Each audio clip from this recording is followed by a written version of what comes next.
Time Life's 35mm photography shows you how to take better pictures. The first part, Cameras, introduces the latest autofocus technology and provides a mini course in camera theory and operation. The second part, Themes, presents important subjects, people, sports, landscape, and art, and shows how outstanding photographers handle them. Workshops offer practice and tips that extend your picture-taking skills.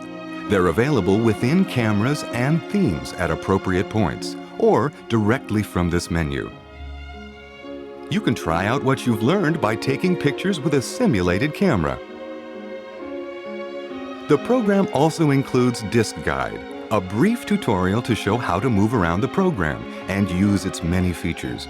To view Disc Guide, press either button now.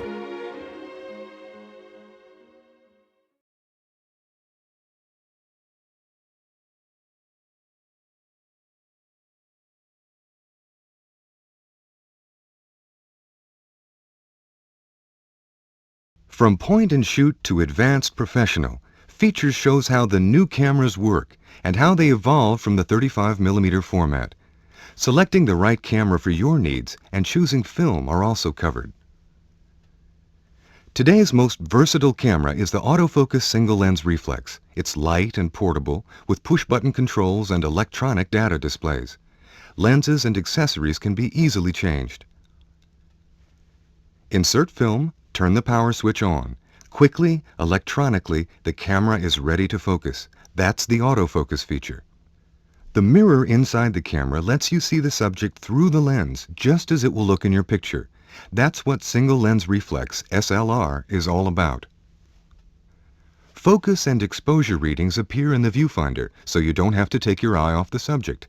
And the display panel on top keeps you informed about exposure controls, how many frames of film you've taken, and more. Light entering the camera to record the image is controlled electronically. The amount of light by an adjustable opening, the aperture, and exposure time by the movable curtain, the shutter. The process is automatic. Press the shutter release button partway down. The camera focuses the lens and begins metering the light. Pressing the button all the way triggers the exposure sequence. The mirror flips out of the way. The aperture closes down just far enough, and the shutter opens at just the right speed. Then, shutter, aperture, and mirror return to their original positions, and you're ready for the next shot. A microchip and computer program orchestrate focus and exposure with lightning speed and accuracy. Autofocus cameras depend on the high quality and small size of 35mm film for their ease of use. Only 75 years ago, serious photographers still used bulky photographic plates. 35mm film was an invention of the infant motion picture industry. The first practical 35mm still camera was invented by Oscar Barnack, head of the experimental division of the Leitz Optical Company. An avid hiker troubled by asthma, Barnack wanted lighter, less cumbersome photo equipment. His experiments yielded a pocket-sized camera capable of producing images sharp enough to be enlarged. In 1925, Leitz came out with the Leica, a camera based on Barnack's prototype. Each control had to be set manually, and focusing was done by guesswork. But for its day, this miniature camera was a precision instrument. The new 35mm format changed the nature and look of professional photography. Sharp pictures no longer required as much time and equipment, so composition could be informal, spontaneous. Photojournalists like Solomon, Eisenstadt, and Kappa sought to capture candid glimpses of real life, what Cartier-Bresson called the decisive moment. Events during the 30s and 40s helped pave the way for mass use of 35mm. Kodak came out with a practical color film, and disposable 35mm cassettes put an end to fumbling in the darkroom. By the late 50s, Japanese manufacturers were mass-producing 35mm cameras, with automated controls to simplify operation. 60s breakthroughs, through-the-lens metering and automatic motor drive, attracted pros to the single-lens reflex camera. Tough and adaptable, the SLR soon became the favorite among photojournalists, who used it to document the Vietnam War with jarring clarity and immediacy. Today, there's a 35mm camera for every application, from underwater action shots to professional studio portraits.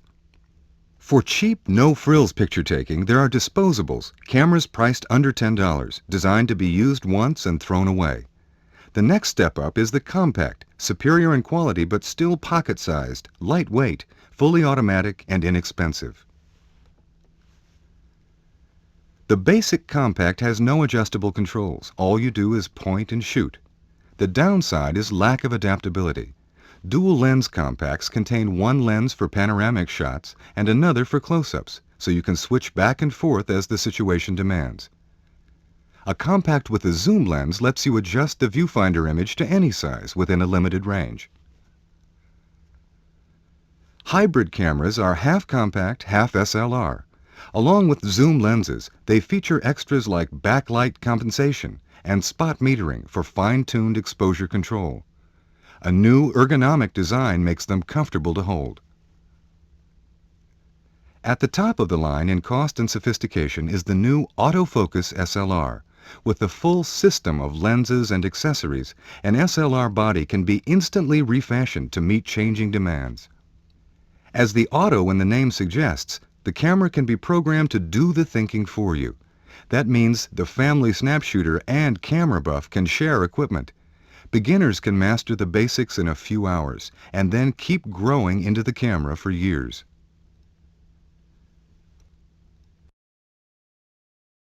These days, the camera isn't the only thing that's sophisticated. There's a 35mm film for every conceivable use. Cassettes hold 12, 24, or 36 exposures. Fast, slow, and average films meet different needs. Film speeds are calibrated in ISO ratings from about 25 to 1600. ISO 100 is considered average. Fast film, anything above 100, is versatile. It's good for capturing movement or working in dim light. Slow film renders finer detail for rich landscapes or portraits. The rule of thumb is use the slowest film you can. Most film carries a DX code that allows the camera to adjust to film specs automatically. Do you prefer prints or slides? Paper prints are easy to handle and cheap to reproduce. Film-based slides need to have light shown through them, but most pros shoot nothing else. The crisper detail and more saturated colors make superior reproductions. Of course, not everyone is partial to color. Many people prefer the tones and textures of black and white images, especially for evoking subtle moods or rendering abstract shapes. It's a matter of personal preference. Point and shoot. That's all you have to do. But to make the most of your autofocus SLR, you should know how it works. Controls provides a quick course in autofocusing, balancing shutter and aperture, and using programmed exposure modes. How does focusing work? When you aim a camera at something, light reflected off your subject passes through a convex lens, bends, and comes together, forming an image. For the image to be sharply focused, the camera's lens has to be just the right distance from the film. Autofocus cameras compute the right distance electronically. An internal computer examines a pair of images projected on light-sensitive cells and adjusts the lens until the images are identical. To activate this phase detection system, all you do is press the shutter button halfway down. When the lens reaches the correct position, it stops, and the viewfinder gives you a green light. Be sure not to obstruct the automatic movement of the lens barrel. One aspect of autofocus takes some getting used to. The sensors read only a small area in the center of the viewfinder. If your subject isn't in the center brackets, the camera focuses on what is. To get around the problem, you can place your subject inside the brackets to focus. Holding the shutter button halfway down locks the lens in position, so you can recompose as you like. Tracking a moving target requires a different approach. You don't want the lens to lock. You want the autofocus to follow the subject. You can switch the focus lock off by changing from single-shot focusing to servo. In this mode, the autofocus readjusts continuously as long as you hold the shutter button halfway down, and you don't have to wait for a green light to shoot. Autofocus compacts are activated the same way as SLRs, but the internal mechanism works differently. Pressing the shutter button halfway sends out a beam of infrared light, which measures the distance to the subject. The camera approximates correct focus by locating the subject within a preset zone, covering a range of distances. Besides being less precise, the infrared system can't focus through glass. When the beam hits a window, it stops and bounces back. SLR phase detection sensors have no problem ignoring the glass and getting an accurate reading beyond it. But phase detection isn't infallible. Conditions that make it hard to focus manually also cause problems for the autofocus. Lack of contrast, for example. The sensors have trouble registering enough data for image comparison. The easiest solution is to lock the focus on a more contrasty area the same distance away, then recompose and shoot. Repetitive patterns also perplex the phase detection system. This time the problem is too much information. Just focus on another subject, lock, and come back to your original framing to shoot. Low light is a more serious dilemma. Autofocus sensors need to pick up minute variations in tone. If your subject's too dark, chances are everything else around is too, so substitutions are out. Your best bet is to focus manually, confirming what looks right by checking the distance and depth of field scales on the lens barrel. Conditions like low light and low contrast don't bother compacts, since their autofocus system doesn't compare images. Taking this into account, some autofocus SLR makers now equip their cameras with an infrared assist beam as a backup. Aperture and shutter. Together they make your pictures happen. The aperture lets light into the camera. The bigger the opening, the more light it lets in. Aperture size is calibrated in f-stops, ranging from about f2.8 to f22, depending on the camera and lens. The f numbers aren't consecutive, but all cameras use the same sequence. The hardest thing to remember about f-stops is that smaller numbers refer to larger openings. That means f4 is a bigger aperture than f16. Every time you open up the aperture by one f-stop from, say, f8 to f5.6, you double the amount of light that enters the camera. When you stop down one, you cut the amount of light in half. Timing of the exposure is controlled by the camera's shutter, which can open and close at varying speeds. The longer it's open, the more light reaches the film. Shutter speed is measured in fractions of a second, ranging from about 1/30th of a second to about 2,000. As with f-stops, higher numbers mean less light. A shutter speed of 5/100ths lets in less light than a shutter speed of 1/25th. When you increase the shutter speed by one setting, from say a 30th to a 60th, you cut exposure time in half. When you decrease by one setting, you double the exposure time. For long exposures, the shutter opens all the way, exposing the entire frame of film at once. For short exposures, the curtains form a slit which moves across the frame, exposing portions of the film sequentially. When you take the picture, shutter and aperture work in sync. Decreasing the shutter speed from a 250th to a 1/25th has the same effect as increasing the aperture size, from f8 to f5.6. Lots of light for a short time gives you the same final exposure as a little light for a long time. or as a moderate amount of light for a moderate time. There are many correct combinations of shutter and aperture. Which you choose will depend on how you want the picture to look. For maximizing detail, you need a narrow aperture. For freezing action, try a fast shutter. Auto exposure modes are computer programs designed to help you get good exposures in all kinds of picture-taking situations. In program, you just point and shoot.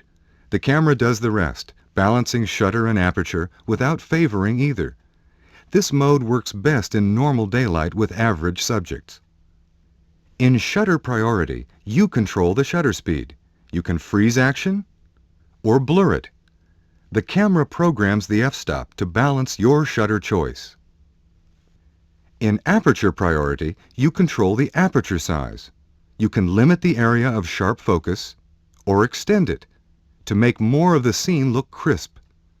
The camera selects the appropriate shutter speed.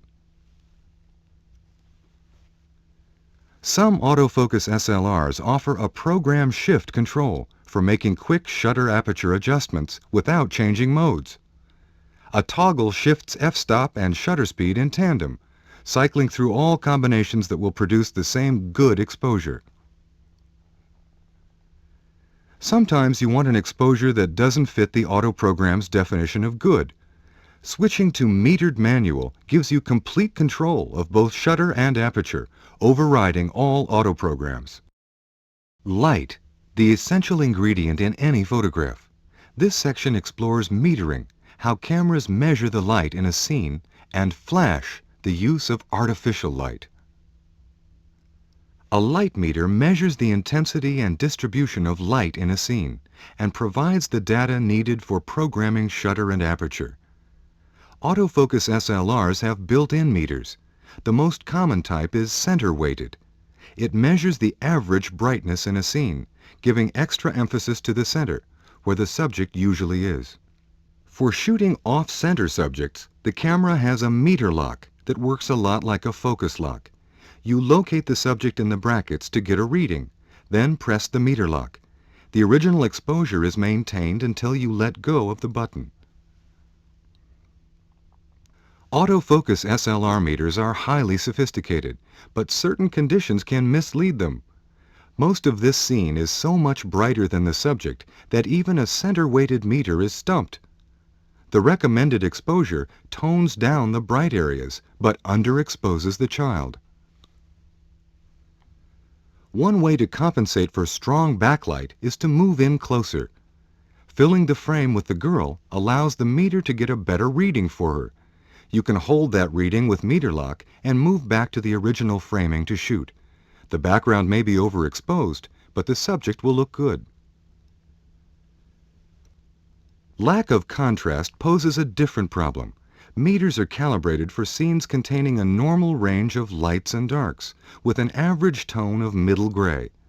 The meter assumes you want middle gray to be the average in all your photographs, so that's what it gives you. To render a uniformly bright scene in its true tones, you have to increase the exposure 1 or 2 f-stops. For an all-dark scene, you'd do the opposite. For shooting a series of low-contrast pictures, autofocus SLRs offer exposure compensation. You can program the camera to add or subtract a set number of f-stops from whatever exposure the meter comes up with. Hard-to-meter situations aren't always obvious. Here, high contrast on the subject stymies the meter. Getting the shirt right means losing the face. The meter has no way of knowing that the face, though small, is more important. You can set priorities by metering on just the face. Loss of detail on the shirt doesn't hurt the overall picture. Here, the problem is the bright sky. It fills so much of the frame it throws off the meter's average. The recommended exposure brings out the clouds, but obscures the rest of the scene. Metering on the grass produces a more accurate exposure. A dark background can skew the meter's average in the opposite direction. The sunlit man ends up overexposed. Again, the solution is to meter selectively. Exposing for the man's face yields good results. At night, light and dark tones are both extreme, so metering is especially tricky. Here, street lights mid-frame fool the meter into underexposing everything else. Aiming the camera at a dark area forces the meter to open up a stop or two, bringing out more detail. Some autofocus cameras offer zone metering, a more sophisticated system than center-weighted. Each zone is metered separately. A computer program checks the big picture against a series of hard-to-meter examples in its memory. Typical problems can be detected and compensated for automatically. Another helpful feature is a spot meter, a special control to limit the meter's sensitivity to a small field in the middle of the viewfinder. A spot meter allows you to expose for specific parts of the picture without moving in close. It's especially useful when getting closer isn't an option. An electronic flash can brighten a scene with a quick burst of artificial light. Attaching a flash allows you to take pictures where existing light is too low. Even where light is adequate, a controlled fill flash can improve pictures, brightening shadowed areas without washing out the background. Some cameras, including a few autofocus SLRs, have built-in flashes, small and convenient, but less powerful than accessory flashes. A dedicated flash can be fully integrated with a specific camera's auto exposure system. The hot shoe mount provides an electronic link between flash and camera. With simpler flashes, all you do is turn the power on. The camera handles everything else, timing the flash by metering light bouncing off the subject during exposure. Sophisticated flashes give you the option of setting controls yourself. You can adjust the flash's intensity and duration, and the camera's shutter speed and aperture to get exactly the look you want. If you program controls yourself, keep in mind, flash restricts the camera's normal operation in a number of ways. For instance, shutter speed. A flash lights up the scene for just an instant. At the moment it fires, the shutter has to open all the way. That means a fast shutter, which never does open all the way, won't work. The shutter ends up in the picture. The fastest usable shutter speed is called the sync speed. In auto exposure modes, sync is set for you. Hot shoe flashes allow you to shine light directly from the camera, so you're free to move around and shoot from any location, as long as the subject isn't too far away. The flash's angle determines the character of a portrait. A head-on flash can make people look flat or washed out.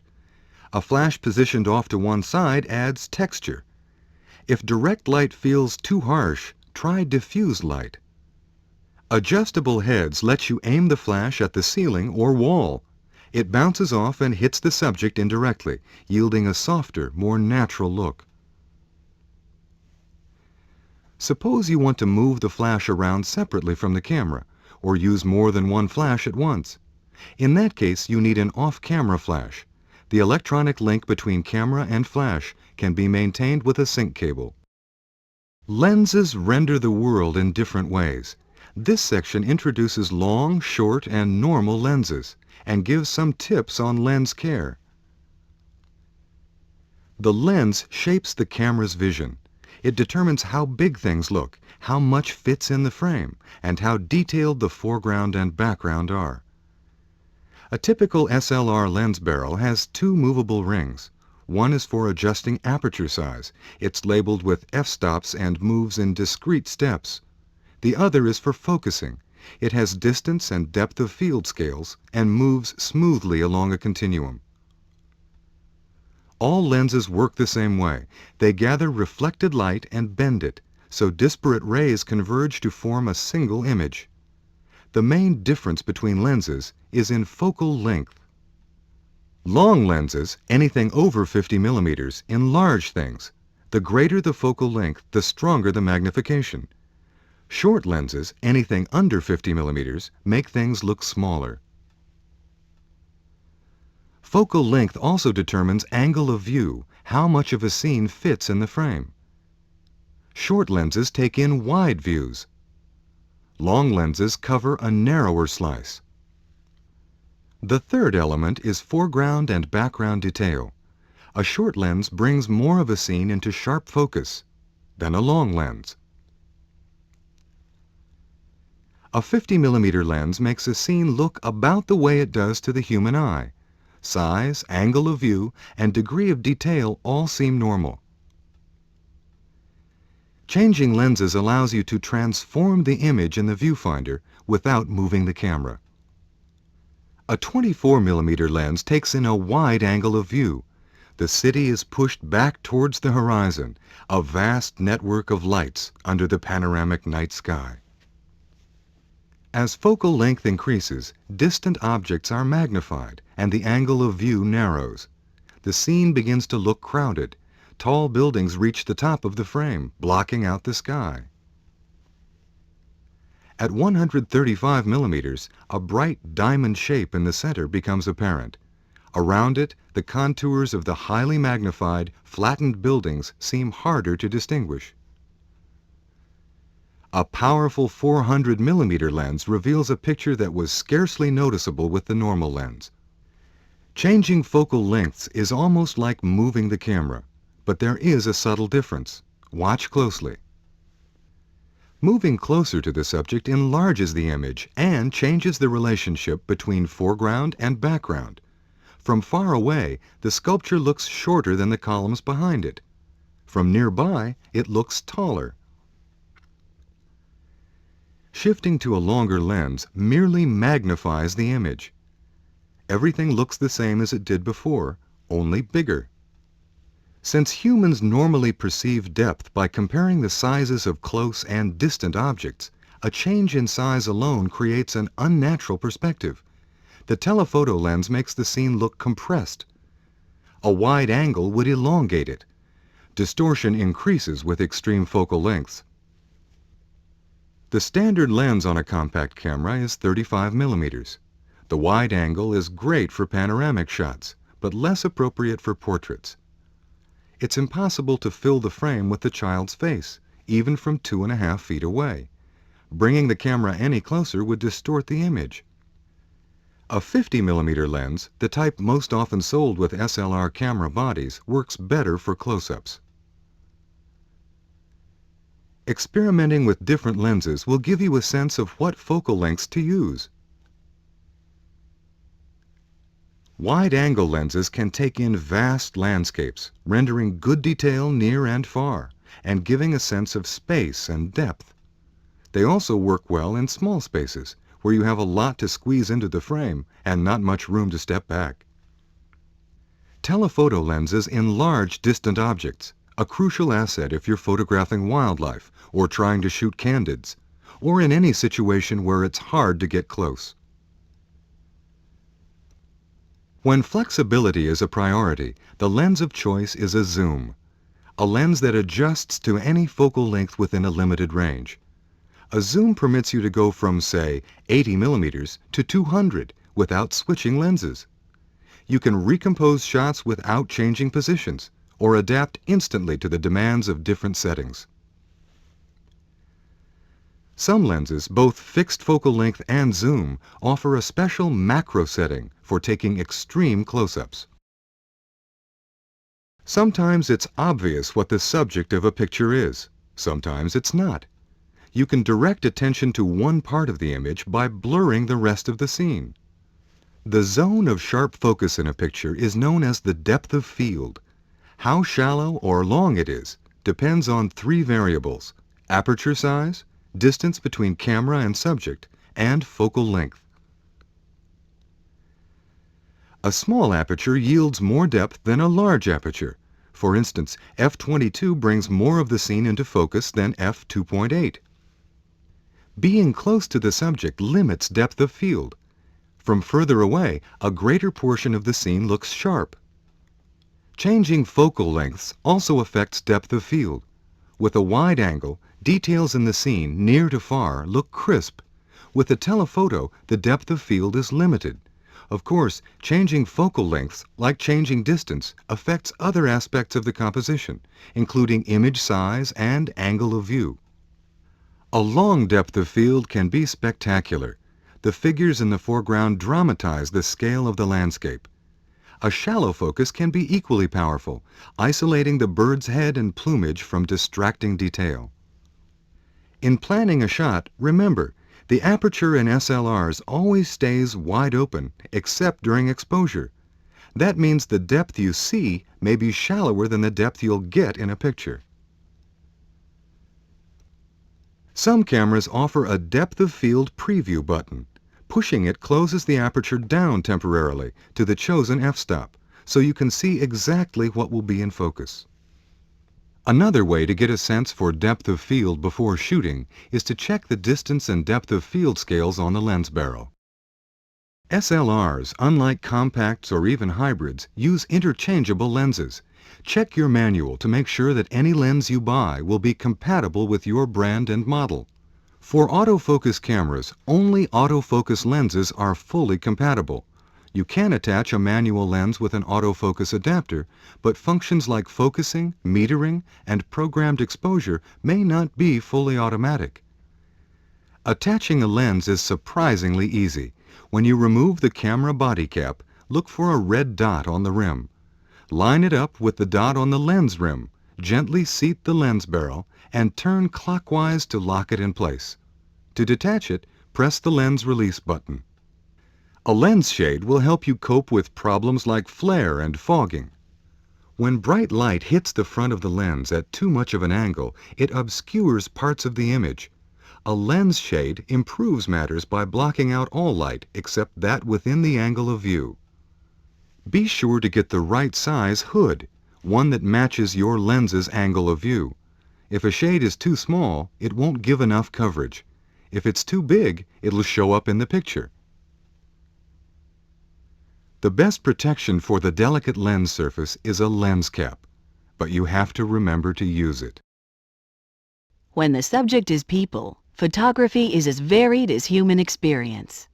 The viewfinder is the framework for the photographer's vision.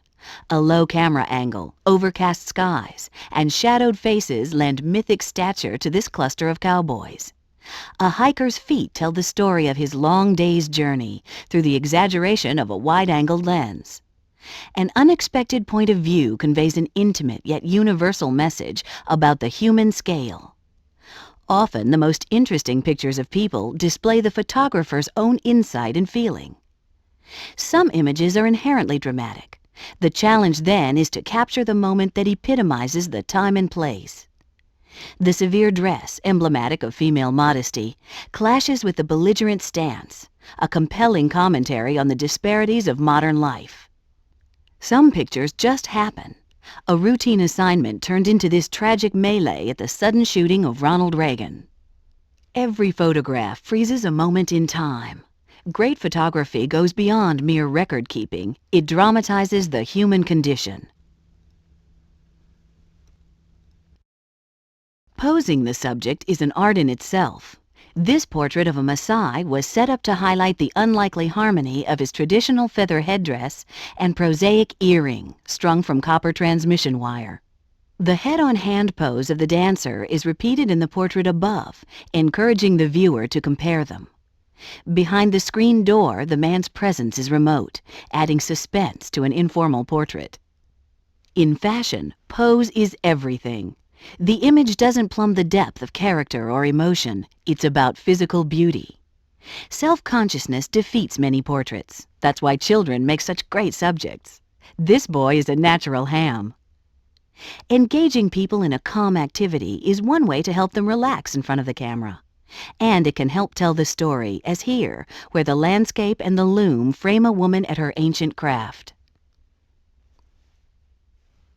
Familiar poses can take on symbolic importance. The alert newborn baby, clutching the huge parental hand and staring out at the unfamiliar world, is at once a unique, fully rendered person and a powerful archetype.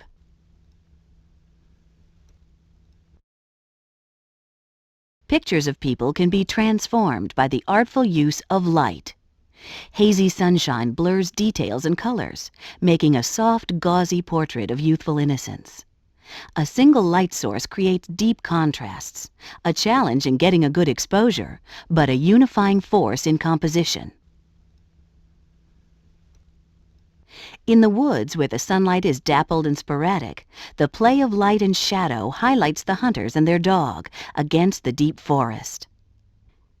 Indoors, white walls reflect light, softening it and rounding out contours, creating a radiant mood in this scene of two rural churchgoers. Silhouettes transform everyday objects into icons, the result of exposing for the brightest part of the picture. In low-light situations, the tendency is to use flash, but existing light may work better. The spotlit performers, including Bruce Springsteen, seem to glow in the dark.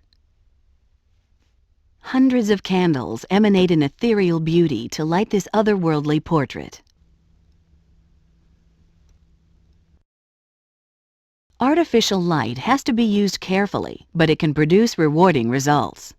A bright light source isolates the dancer and traces her shadow. In the studio, lights can be orchestrated to control the desired effect. In this setting, the baby basks healthy and happy in this strong, even lighting. Fill flash is used not so much to provide light as to brighten colors, adding intensity and interest to what might have been a washed-out scene. An eminent photographer once said about his portraits on display, "The people in the audience looked at the pictures, and the people in the pictures looked back at them. They recognized each other." Capturing in one frame the personality of an individual is an ambitious goal. The picture must be complex without being confused. A tightly cropped image reveals a surprising amount of detail in the succinct study of an old man. Backgrounds can play a vital role. The painted revelers are more lifelike than the somber man in the foreground. Details of place, clothes, gear, and a loyal companion complete the portrait of this weather-beaten riverman. One of the most compelling ways to explore character and personality is through an extended series of pictures.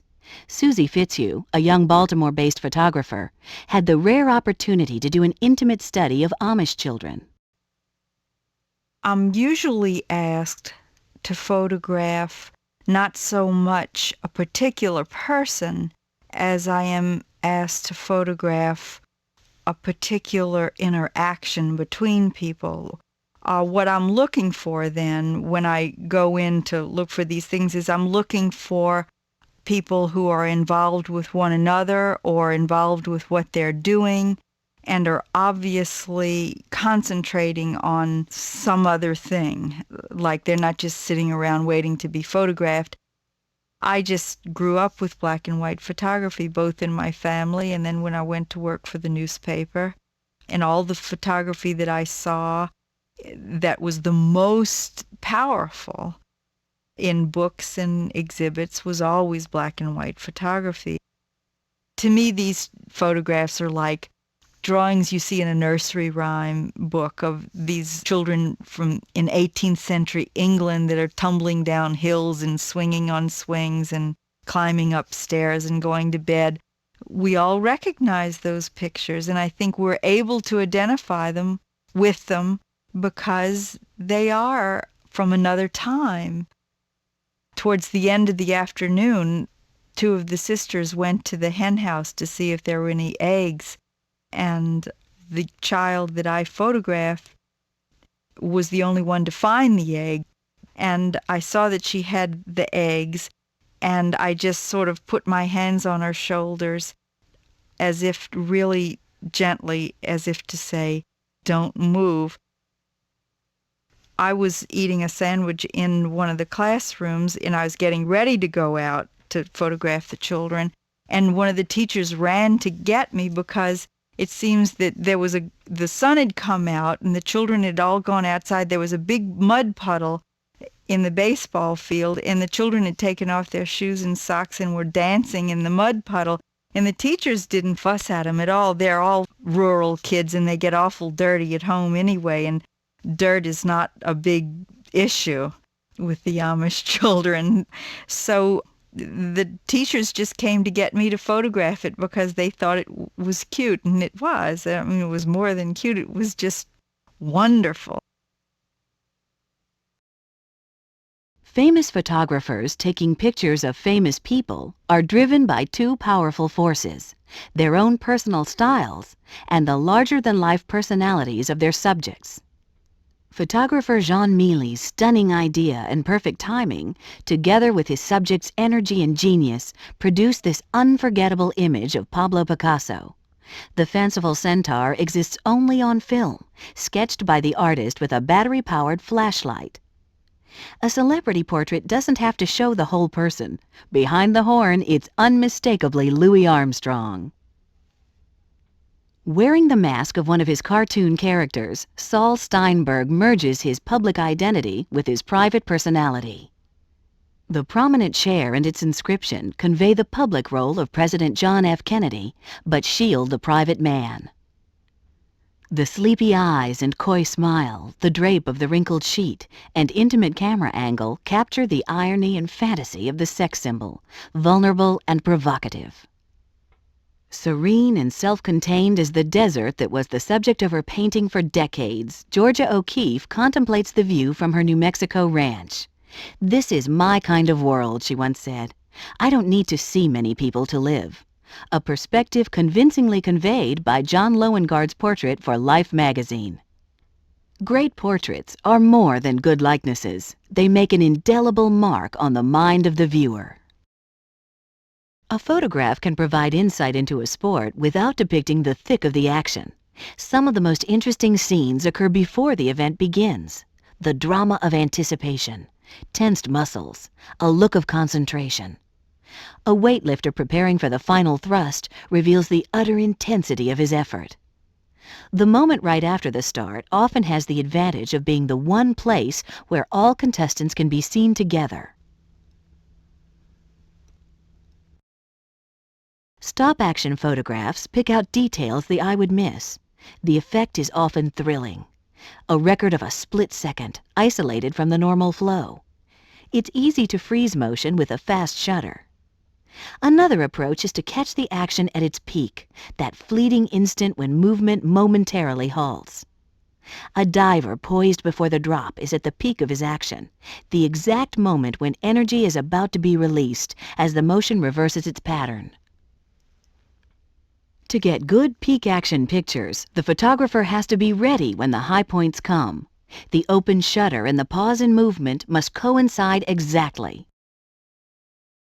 A still photograph can't actually depict motion, but it can convey and even exaggerate an impression akin to what the eye and brain perceive. The blur created by a slow shutter speed adds animation and excitement. There are no hard and fast rules for matching shutter speeds to subject matter. In fact, blurring and freezing can produce equally striking images of the same sport. The real trick is in knowing when to take the picture, sensing the moment when an expression, pose, or pattern reveals the essence of a motion or event.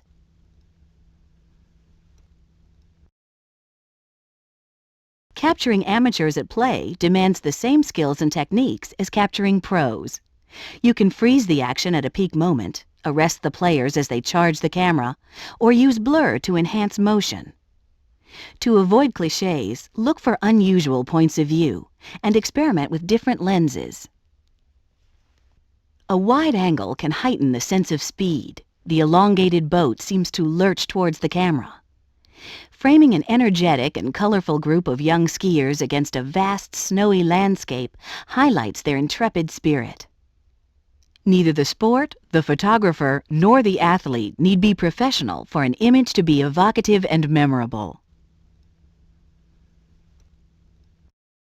At times, the challenge of conveying a sense of swift action is overshadowed by a more basic problem, getting close enough to show anything at all. Sometimes a special lens is the answer. A telephoto can appear to bring you within inches of the action. A wide angle won't bring you closer, but it's great for portraying the full-scale drama of the event. Some sports make it almost impossible to get within shooting range. In surfing, moments of high drama, the riding of what might be the perfect wave, may occur far from shore. This shot was taken from a helicopter. A bird's eye view can provide more than a clear field. The unique angle lends itself to strong composition. Breathtaking pictures result when special equipment takes the camera to the athletes. Mounted on the hurdle and equipped with a remote shutter release, the camera can go where the photographer can't. Here, a fisheye lens, a remote release, and a motor drive transport the viewer to the dizzying heights navigated by a hang glider. Some of the most spectacular images in the pages of Sports Illustrated are the work of Walter Jooss. But he's not above using his talents on a high school soccer game to prove that it doesn't have to be a big-time event to produce eye-catching pictures. If I were to go out to a game like today, a soccer game, I would take a 300 millimeter lens and one camera, and as many rolls of film as you want to take, or as many as you have in your possession, or a zoom lens, say a 80 to 200 might be good for an amateur. Today was a very, very dull day, and you have to be concerned when you take a meter reading today that you just don't take a reading. You have to almost face the meter down somewhat, because the grass and the trees, they were absorbing so much light that no matter what your exposure was off the skin, it wasn't going to be enough because everything else was so dark. It was almost going to go black, that green. I mean, if this was beautiful low late light, even a mediocre picture would have looked better. Every assignment's a challenge. I mean, you always try to go out and come up with something unique. I mean, that's the beauty of it. You have to pick your angles very quickly. I think that's what I do best, is drop me in a situation and I'll find a picture there somewhere. And the idea behind this picture, nothing was left to chance in this picture. Was the shadow was the primary thing. If this was done on a cloudy day, it wasn't the picture I was going for. I wanted the shadow because by shooting straight down, you get a very flat one-dimensional picture, and you don't really see the shape of his body, which is always soaring with his legs apart. But the shadow made it a second dimension because you saw what his body was doing from two different angles, basically. And the very last element to make this picture work in a very short time, because the shadow would move out of frame within 5 or 10 minutes, was a high-speed camera, a 14 frame per second camera. And the third, and of course most important ingredient, was to have a great athlete like Michael Jordan. This was shot for a fashion layout for German Vogue. And we hired a group of skateboarders. Skateboarders are always sort of like on the cutting edge of fashion, of like punk, and very bizarre group. And we were taking them all over the Los Angeles area, shooting them in clothes without permits, just moving in and out like terrorists almost. I tried to mimic a surfer riding in the tube of a wave. So we had Hosoi run up the face of this wall and come down. This is an old picture in one of these photographs that you could try and try and try forever and never take again. This was taken in the middle 60s, and in those days you could work on the field as a photographer.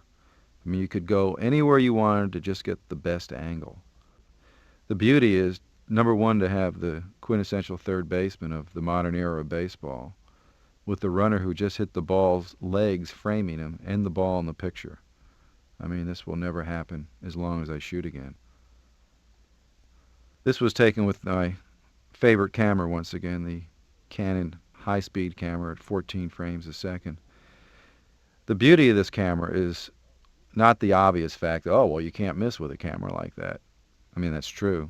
But the beauty is that you can get the exact moment you see in your head. One of my favorites of Dwight Gooden, and shot this with a 35 millimeter lens. And this was shot with Fuji 100 because I wanted as much stopping of the action as possible. I wanted to freeze his arm because I knew from experience that 500th of a second would never freeze him. And 1,000th even might not freeze him. So I shot this at a 2,000th of a second at approximately f2. And the position of his arm is something I never anticipated. Well, when I saw this picture on my light box for the first time, there's a certain thrill that's almost indescribable when you see a picture on your light box. It's something you almost never anticipated would happen. I knew I was experimenting with very slow shutter speeds and a fill flash, but I never expected to have an effect of flames like Dante's Inferno here. I looked at the picture and I turned it upside down, and at that moment you got the feeling Greg was diving from the flames of hell. To catch the climactic moment, a photographer must be familiar with the sport, able to sense in advance where the action's headed, and the split second the shutter has to fire. Perfect timing requires practice and luck. If you miss the big moment, don't despair. The grueling demands of a sport can be captured as well in the aftermath. The drama of victory doesn't have to be played out in the end zone, and a face anguished by defeat reveals the heat of competition as powerfully as any action shot. Nothing seems easier before trying it than photographing a landscape. The beauty is so apparent, surely all the photographer need do is aim the camera and click away. But landscape photography is a painstaking craft. Pros plan weeks or months ahead to get a scene in just the right light at the right time of year. Even when inspiration is spontaneous, the photographer's response should be deliberate. Take a hard analytical look at each element that makes the scene so impressive. Which is most important? A gracefully curving line? A subtle color? The mood evoked by a mist? The problem is deceptively simple: deciding what to show, how to compose the landscape inside the viewfinder. The basic method of composing is to move the camera, changing angles until the scene in the viewfinder looks good. One cliché is the foreground object, something close to the camera which frames the view or provides a feeling of depth and space. Cliché it may be, but it works, often transforming a potentially insipid snapshot into a compelling image. The arrangement of elements in a picture can impart meaning as well as grandeur. The tiny, lone figure of the cowboy, overpowered by the massive sun-drenched rock, suggests basic truths about man and nature. Nothing expands a landscape photographer's repertoire like a variety of lenses. A wide angle shrinks the image, making it possible to squeeze an immense expanse into the limited confines of the negative. And by providing a different perspective than seen by the eye, the lens makes near objects seem close and distant ones seem far, creating a dramatic sense of depth. With these advantages comes a degree of distortion, which increases as focal length shortens. A telephoto lens magnifies distant details and fills the frame with them, making it easy to exclude peripheral elements. Long lenses also conjure up an intriguing creative effect.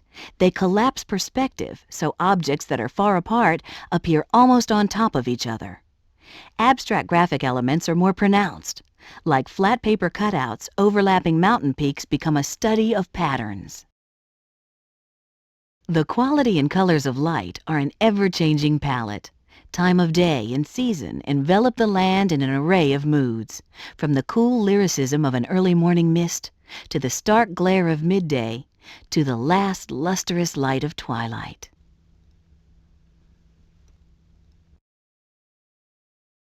The slightest turn in the weather transforms the look of the land. Veiled in a soft mist, a country road takes on a desolate, mysterious aura. An overcast day softens light and mutes colors. In blazing sun, the subtle gradation of hues would be lost. A flash of lightning breaking through the clouds charges a scene with drama. The mood conveyed by a threatening sky is the focus in this landscape. Photographers relish such conditions and habitually venture out in stormy weather to find them. During snowstorms, colors are subdued, detail disappears. The restaurant's neon sign penetrates the blizzard, warming the image like a glowing ember. Strong light seems to polish everything in sight. A scene that might look drab and colorless on a cloudy day becomes visually exciting as oblique sun rakes across it, dramatizing form and casting surface texture in bold relief. Light may be the essential tool of a landscape photographer, yet it's the element least subject to human control. For touching up color, filters offer a means of exerting some creative influence. They can be used to alter color balances, cut through haze, darken skies, and eliminate glare. Light and color can also be doctored after exposure with an optical printer. Pete Turner considers the original transparency to be the starting point for an image, not the final result. Many people assume that once the sun goes down, it's time to put away the camera. But night lends its own special backdrop to familiar landscapes.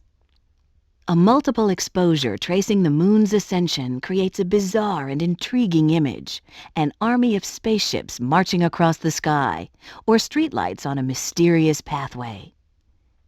A scene without daylight doesn't have to be monochromatic. The colors, shapes, and textures in this image are so embellishing that it takes us a moment to recognize the object being represented, a manhole cover. Each photographer brings a personal vision, and often many visions, to a place, and when the pictures are successful, takes away something of what he brought there. Sam Abel has done this on photo assignments in some of the world's most exotic places. My first assignment was Newfoundland, and it was there that I sat down and first photographed the themes that I was to photograph for the next 20 years. I think the poignance and the elegiac feeling that I first felt in Newfoundland flavors my work. I see it not only in pictures of cultural demise, I see it in photographs that deal with the landscape, I see it in still lifes. And I have come to think that all photographs taken by thoughtful photographers are, in one way or another, autobiographical. And that began with Newfoundland. And it has everything, I think, to do with being out on an assignment by yourself. At times it is exceedingly lonely, and the feeling of being displaced could not be greater. A friend of mine gave me a book on Japanese gardens, and I saw that the architects and the owners of these tea houses and garden houses thought of their windows as more than objects that let in light and air. They saw them as spiritual or sacred spaces. And this photograph and my ideas about framing could not be more closely united. This is a photograph taken in the Sierras at about 11,000 feet. The most interesting thing about this photograph in my memory is that I was afraid the butterfly was going to fly away, and I only took one photograph of this composition. I then moved in closely on the butterfly, and the resulting 20 or 30 pictures that I took could not be worse. All context is missing. It's simply a close-up of a butterfly. The butterfly could be on a snowball. A photographer's first reaction should be registered on film. Then the photographer can attempt to, so-called, improve on that first reaction. I took but one photograph of this, and it's slightly out of focus. Nevertheless, it has become a great favorite of mine. But the fact that I only took one meant that at the time that I passed by this scene, I did not value it sufficiently. This is something one discovers in editing, and it is the great source of editing, and why editing must be as important to a photographer as shooting. I exposed this picture for the highlight, which is a necessity in color photography. If a photographer uses an overall reading here, the paddle, and consequently the photograph, will be overexposed. And so a specific spot reading of the highlight is necessary to give the most dramatic effect. It might be interesting for the viewer to know that I saw the arrangement of shapes and space 20 minutes before the girls arrived. And I stayed up on the overpass, my camera centered on that horizon line, the tree in the upper left-hand corner, the small puddle of rain, just those elements, just that flat space, and waited for the girls to come and fulfill the composition. I wanted to show in a single photograph what it was like to sit at the center of the sensory world, to sit there safely with a camera and see it just for a moment in perfect equilibrium and in elegant harmony. I know the world is not this way, but our interior world should have or can have this at its center, and canoeing and photography have both given me this, and I wanted to express it in a single photograph. A good design invites the eye, leading the viewer along the same imaginative path the photographer took in making the image. To grasp the elusive quality that makes pictures work, it's necessary to examine our perceptions, to notice more than the obvious identity of things, to observe their visual aspects, shape, texture, form, color. A shape is a two-dimensional outline. In both the natural and the man-made world, when shapes are repeated, patterns are formed. Texture is the tactile character of surfaces.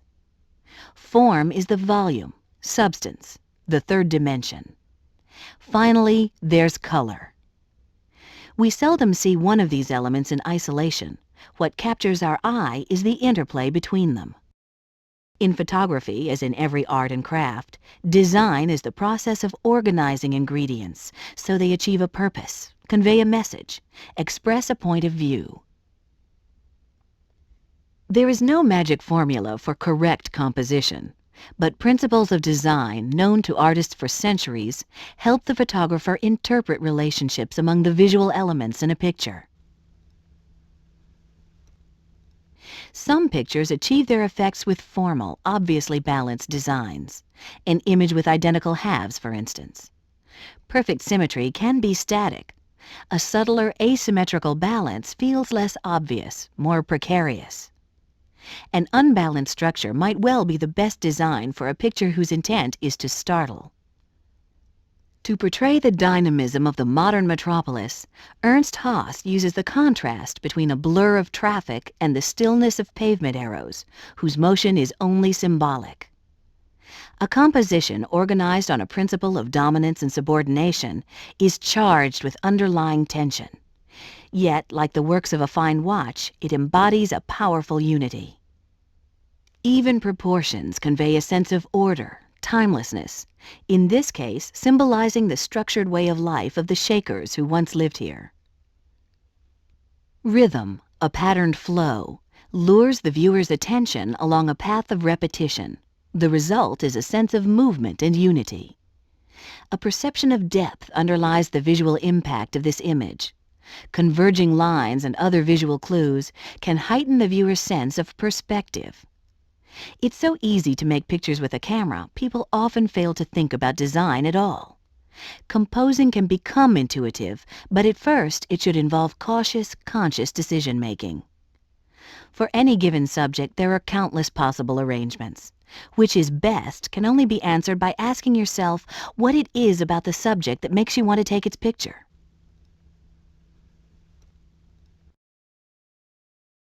Background elements, content, shapes, tones, and details can highlight specific features of the main subject. A shadow reenacts the central drama, a cowboy's graceful toss.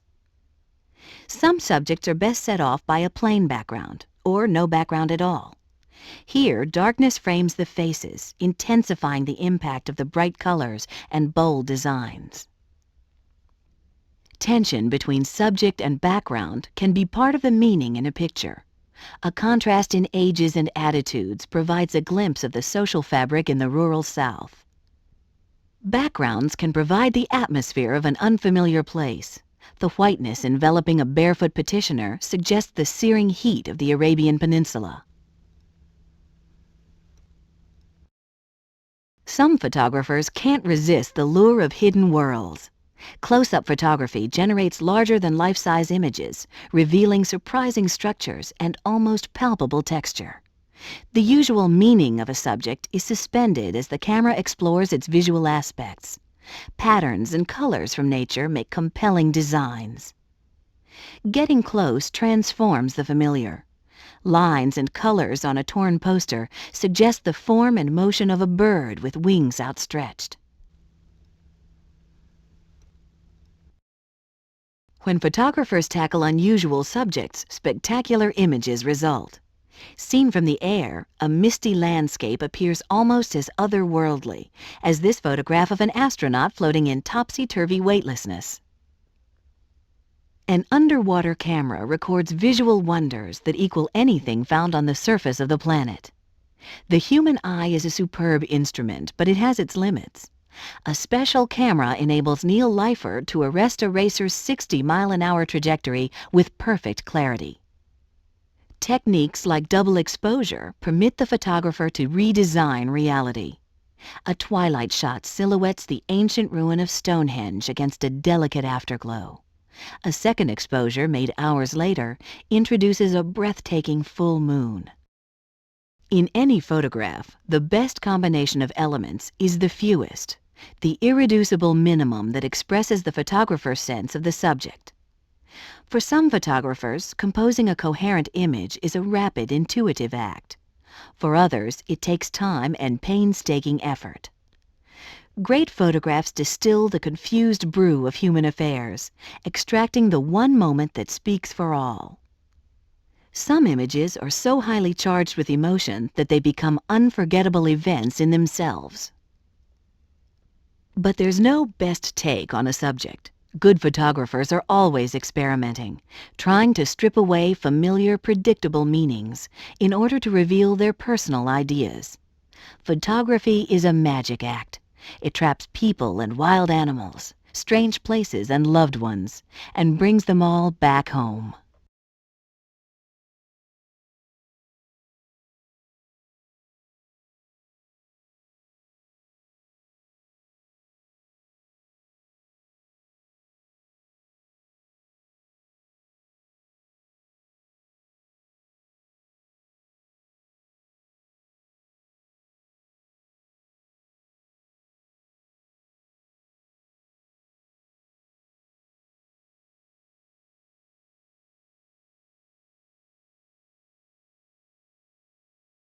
How can a still photograph convey movement and energy? There are several approaches. Freezing action lets viewers examine a fleeting instant in detail. Here, the splash of the oar is suspended, crisp, and timeless. Blurred action creates an impression of high speeds, movement too fast to be clearly seen. Frozen movement against a blurred background suggests the perspective of the subject in motion. What causes blur? Movement across the frame while the shutter is open. The further an object moves with the film exposed, the greater the blur. A subject moving towards or away from the camera stays in the same position in the frame, so it looks clearer than a subject moving across the camera. You can increase blur by leaving the shutter open longer, or decrease it by using a faster shutter.